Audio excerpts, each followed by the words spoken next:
Good morning student. आज हम पढ़ेंगे बसंत भाग 3 का पाठ 11, जब सिनेमा ने बोलना सीखा।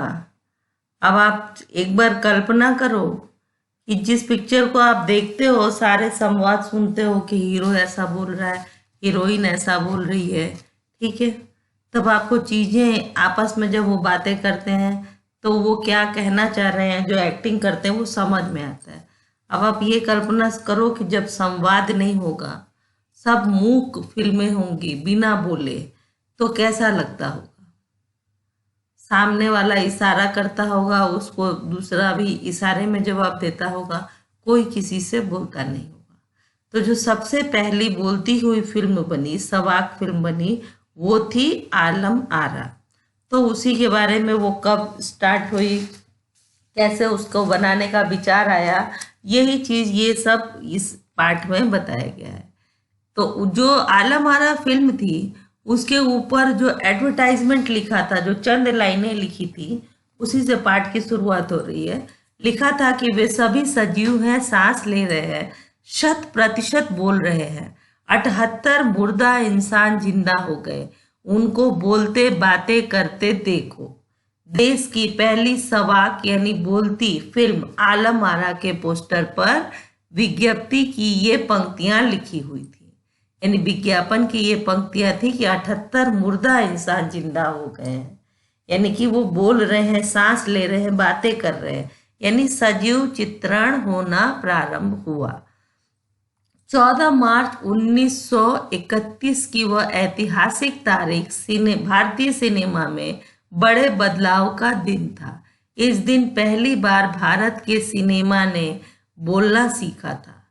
यानी 1931 में 14 मार्च 1931 को ये आलम आरा नाम की फिल्म बनी और भारत की फिल्म ने पहली बार बोलना सीखा था। हालांकि वह दौर ऐसा था जब मूक सिनेमा लोकप्रियता के शिखर पर थी, यानी बिना बोले भी जो फिल्म थे।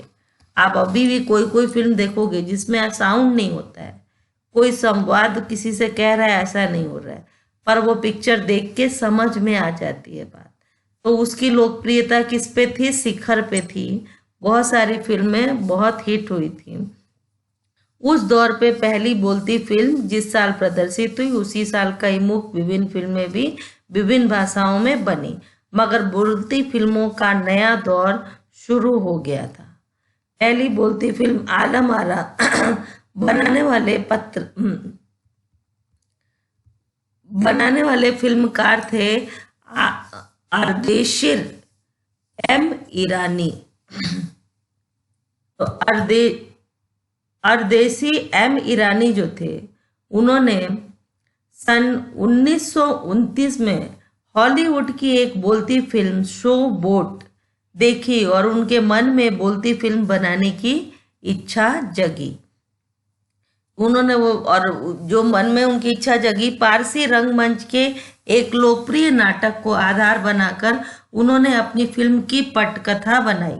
यानी जो पारसी रंगमंच के जो एक नाटक था, उसको ही देखकर, उसी का आधार बनाकर अपना एक उन्होंने लोकप्रिय पटकथा बनाई। इस नाटक के कई गाने ज्यों के त्यों फिल्म में ले लिए गए।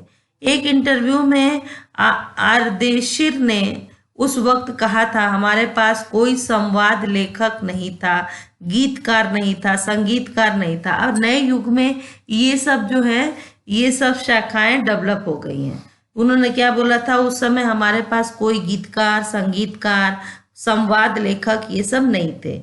इन सब की शुरुआत होनी थी और आरदेशिर ने फिल्म के गानों के लिए स्वयं की धुनें चुनी, खुद ही उन्होंने वो धुन बनाए। अब तो वो लिरिक्स जो होता है, उसका जो म्यूजिक, ये सब कुछ बनाने वाले सब अलग अलग लोग होते हैं। बहुत तरह के वाद्य यंत्रों का प्रयोग किया जाता है। तो उस समय ये भी बताया जाएगा कि 3 वाद्य यंत्र ही प्रयोग में लाए गए, तबला, हारमोनियम और वायलिन। इनका ही इस्तेमाल उसके गानों में किया गया। आलम आरा में संगीतकार या गीतकार में स्वतंत्र रूप से किसी का नाम नहीं डाला गया। इस फिल्म में पहले पार्श्व गायक बने WM खान। पहला गाना था दे दे खुदा के नाम पर प्यारे। अगर देने की ताकत है। आलम आरा का संगीत उस समय डिस्क फॉर्म में रिकॉर्ड नहीं किया जा सका। फिल्म की शूटिंग शुरू हुई तो साउंड के कारण ही इसकी शूटिंग रात में करनी पड़ी। पहले जो मूक फिल्में थी ना, मूक युग की अधिकतर फिल्मों को दिन के प्रकाश में शूट कर लिया जाता था, मगर आलम आरा की शूटिंग रात में होने के कारण इसमें कृत्रिम प्रकाश व्यवस्था करनी पड़ी। आर्टिफिशियल लाइटिंग का प्रयोग किया गया। ठीक है, यहीं से प्रकाश प्रणाली भी बनी जो आगे फिल्म निर्माण का जरूरी हिस्सा बन गई।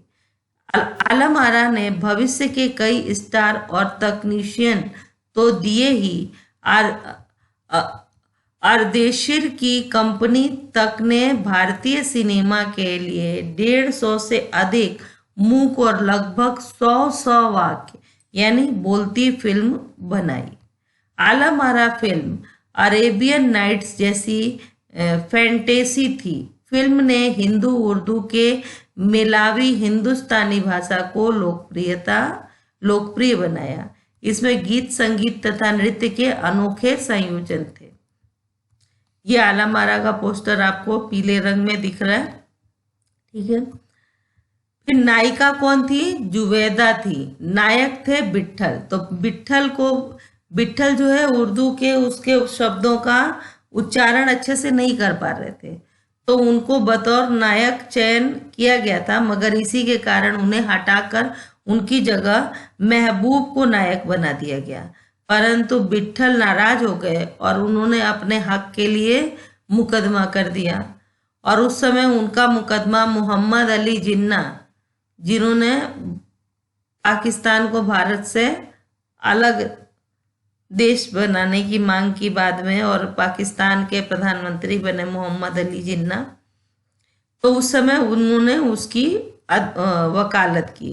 वो बहुत ही मशहूर वकील थे।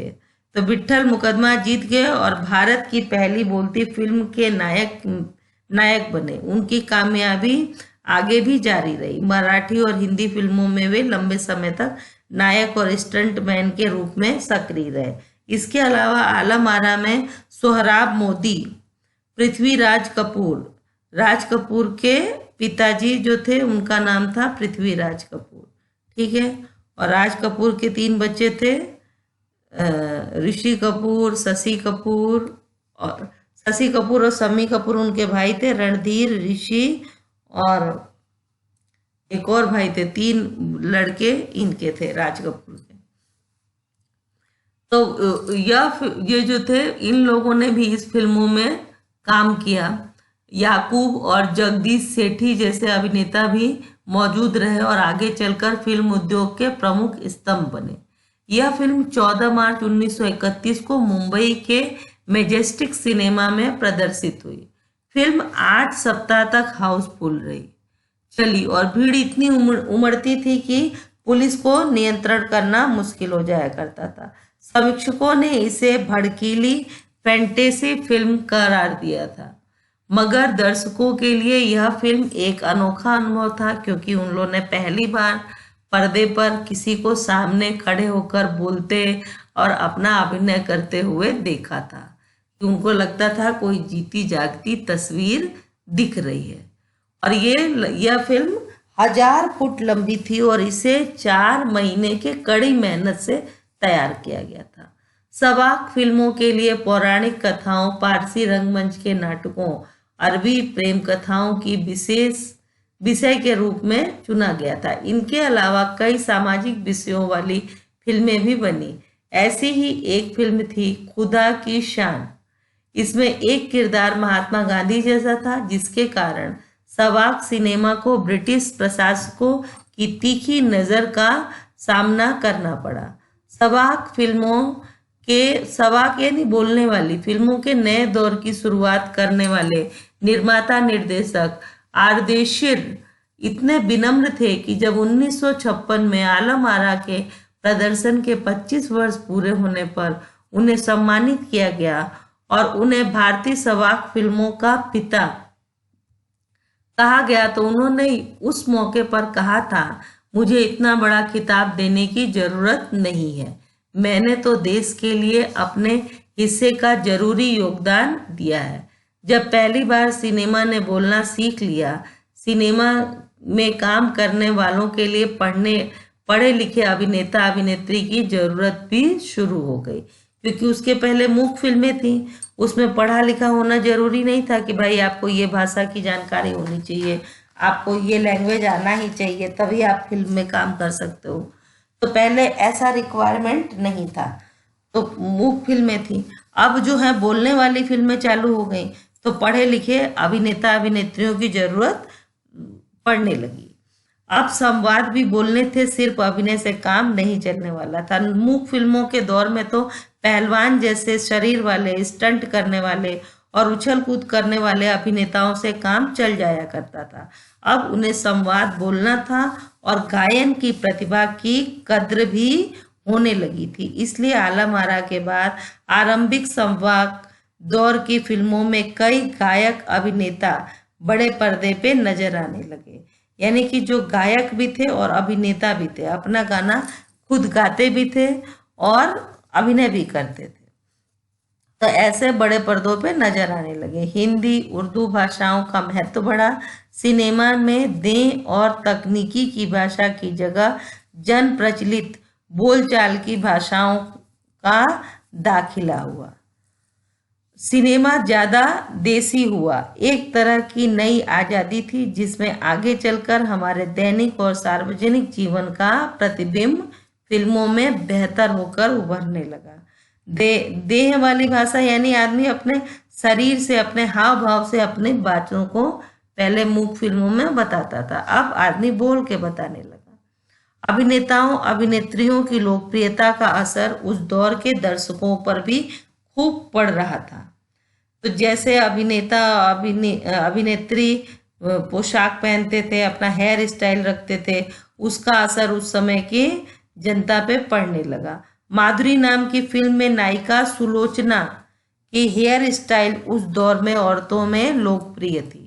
जिस तरह का हेयर स्टाइल सुलोचना ने रखा था, वैसा ही औरतें रखने लगी। आपने देखा होगा कि साधना कट, जो साधना नाम की हीरोइन थी, वो जो बाल को आगे कट करके माथे पे रखती थी, उसका नाम भी पड़ गया साधना कट। ठीक है, तो उस हेयर स्टाइल को उसी के वही हीरोइन के नाम से रख दिया गया। तो वो हर फिल्मों में आप देखोगे उसके माथे पे उतने दूर बाल कटा हुआ रहता है। जो बॉबी फिल्म थी उसमें जो डॉट वाले कपड़े डिम्पल कपाड़िया ने पहने थे, तो उस प्रिंट का नाम पड़ गया बॉबी प्रिंट।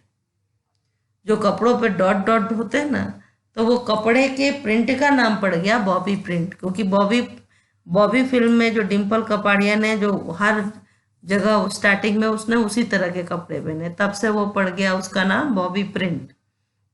तो वो फिल्मों का हमारे जीवन पे बहुत असर पड़ने लगा। जो उस समय की लोकप्रिय वो सुलोचना के जैसे ही औरतें हेयर स्टाइल रखने लगी। औरतें अपनी केस सज्जा उसी तरह कर रही थी। अर्देशिर ईरानी की फिल्म में भारतीय के अलावा ईरानी कलाकारों ने भी अभिनय किया था। स्वयं आलम आरा भारत के अलावा श्रीलंका, बर्मा और पश्चिम एशिया में पसंद की गई। भारतीय सिनेमा के जनक फाल्के को सवाक सिनेमा के जनक अर्देशिर ईरानी की उपलब्धि को अपनाना ही था, क्योंकि वहां से सिनेमा का एक नया युग शुरू हो गया था। ठीक है, अब उम्मीद है आपको ये पहली बोलती फिल्म आलम आरा कैसे बनी, कब बनी और इसमें क्या क्या था, ये सभी बातें आपको समझ में आ गई होंगी। धन्यवाद।